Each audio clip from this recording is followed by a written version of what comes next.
Okay, let's unpack this. You've given us quite a stack of sources here, and today we're taking a deep dive into something, well, profoundly somber. We're looking at these devastating aviation tragedies, specifically how they've impacted professional sports, focusing on the heartbreaking loss of soccer teams in flight. It's a difficult subject, no doubt, but important. Absolutely. And our aim today really is to pull out the key insights, not just the facts, but looking for common threads, maybe unique circumstances too, and also the lasting impact these incidents had globally on communities, on the sport, and crucially, on aviation safety itself. Exactly. It's that wider context. So to really get a sense of this, let's start with one that's probably fresh in many people's minds. A Chapecoense team from Brazil, that was November 2016. Lamia Flight 29383, an Avro RJ-85 jet, crashed near Medellin, Colombia. They were heading to a major final. A huge moment for the club. And then tragedy. 19 players were among the 71 fatalities. Just heart-wrenching. And what's really crucial here from an aviation perspective is the identified cause. It was fuel exhaustion. Right. They ran out of fuel. Essentially, yes. And it stemmed from inadequate flight planning and some really critical lapses in crew decision-making. It starkly highlighted how vital strict adherence to operational protocols is, especially fuel management. It led to a lot of renewed scrutiny globally. It's chilling.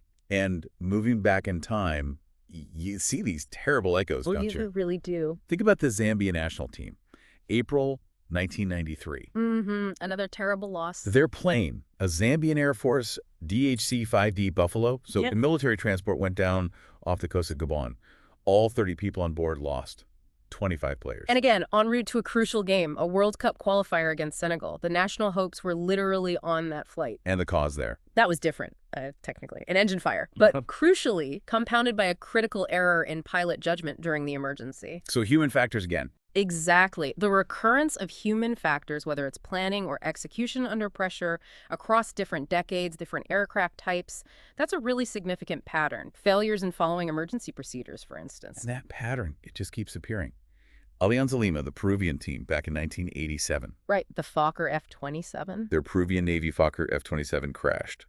37 players among 42 fatalities. Again, the cause points to crew misjudgment. Yeah, navigational errors, issues with descent guidance, it seems. It devastated the club, the whole nation, really. And then going way back, maybe one of the most famous, certainly in Italy, the Superga Air Disaster, 1949. Ah, yes. Il Grande Torino. The entire Torino FC team, Italy's dominant club at the time, wiped out. 18 players among 31 fatalities. Their plane, a Fiat G212, crashed into Superga Hill near Turin. And the cause there was? Controlled flight into terrain, or CFIT.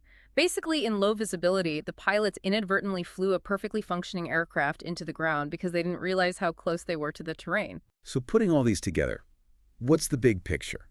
We've got fuel exhaustion, engine fires, navigational errors, CVAT. The immediate triggers vary, absolutely, but the consistent thread, the profound one, is the role of human factors. Whether it's in the planning phase, sticking to protocols, or making those critical decisions in the air, especially under pressure. Right.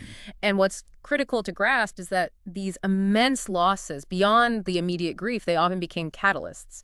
They forced changes in aviation safety. How so? Well, stricter fuel regulations came about, enhanced pilot training focusing specifically on emergency procedures and crew resource management, better terrain awareness systems in cockpits. The industry was forced to learn, to adapt. It's something positive to come from such immense tragedy, I suppose. Yeah. But is it always just about the rules, the regulations? What about the cultural side? That's a really important point. No, it's not just regulations. These events drive a profound cultural shift, too. Within aviation, it reinforces that relentless safety-first culture, a constant reevaluation. And for sports, it changes how teams travel, maybe spurs better support systems. And of course, it leaves this indelible mark on the collective memory for fans, for future generations. It forces us to confront fragility, but also sometimes incredible resilience. Yeah. Reflecting on these stories, they're just so powerful, so tragic. And as you said, the causes might differ, but that human toll, the impact on communities, on the sport, it's universal. It's a stark reminder, isn't it, of that fragile balance between our ambitions, the physics of flight, and, well, human fallibility. Which leads to a question, perhaps, for you listening. Beyond the immediate sorrow, what do these specific aviation tragedies, the ones involving sports teams, tell us? What do they tell us about resilience, about collective memory, and maybe about the enduring power of that shared identity people find